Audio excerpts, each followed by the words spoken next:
ಮಾನವೀಯತೆ ಉಳಿಯಬೇಕು ಎನ್ನುವ ಕಾರಣಕ್ಕೆ ಧರ್ಮ, ದೇವರು, ಸಂಸ್ಕೃತಿ ಹೊರತು ಅಧಿಕಾರ, ಸಂಪತ್ತು, ಗೌರವ ಪಡೆಯುವ ಸಾಧನ ಇದಲ್ಲ. ಮಾನವೀಯತೆಯ ಕೊರತೆಯಿಂದಾಗಿ ಯುದ್ಧ, ಹಿಂಸೆ, ದ್ವೇಷ, ಅಸಮಾನತೆ ಸೃಷ್ಟಿಯಾಗಿದೆ.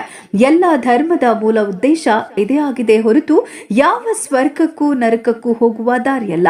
ಪ್ರತಿ ಜೀವಿಯಲ್ಲಿ, ಕಲ್ಲಿನಲ್ಲಿ, ಮರ, ಪ್ರಾಣಿಯಲ್ಲಿ ದೇವರನ್ನು ಕಾಣುವ ಉದ್ದೇಶ ಎಲ್ಲ ಜೀವಿಗಳಿಗೂ ಬದುಕುವ ಹಕ್ಕು ದೊರೆಯಬೇಕು ಎನ್ನುವ ಉದ್ದೇಶಕ್ಕೆ ಧರ್ಮ ಸ್ಥಾಪನೆಯಾಯಿತು. ಆದರೆ ಅದರಿಂದ ಎಲ್ಲರಿಗೂ ಸಮಾನವಾಗಿ ಬದುಕುವ ಹಕ್ಕನ್ನ ಪ್ರಬಲರು ಕಸಿದ ಕಾರಣ ಅಂಬೇಡ್ಕರ್ ಅವರು ನೀಡಿದ ಸಂವಿಧಾನದ ಮೂಲಕ ಪ್ರಜಾಪ್ರಭುತ್ವ ಆಡಳಿತಕ್ಕೆ ಬರುವಂತಾಯಿತು.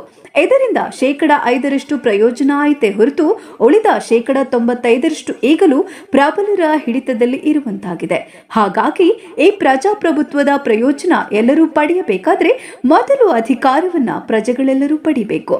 ನಂತರ ತನ್ನಷ್ಟಕ್ಕೆ ಎಲ್ಲ ಬದಲಾವಣೆ ಆಗುತ್ತೆ ಹೊರತು ಯಾವ ರಾಜಕೀಯ ಪಕ್ಷ, ನಾಯಕ ಮಾಡುವ ಅಗತ್ಯ ಇಲ್ಲ. ಈ ಪ್ರಜಾಪ್ರಭುತ್ವ ಆಡಳಿತ ವ್ಯವಸ್ಥೆಯಲ್ಲಿ ಎನ್ನುವ ಸತ್ಯ ತಿಳಿಸುತ್ತದೆ. ಪ್ರಜಾಕೀಯ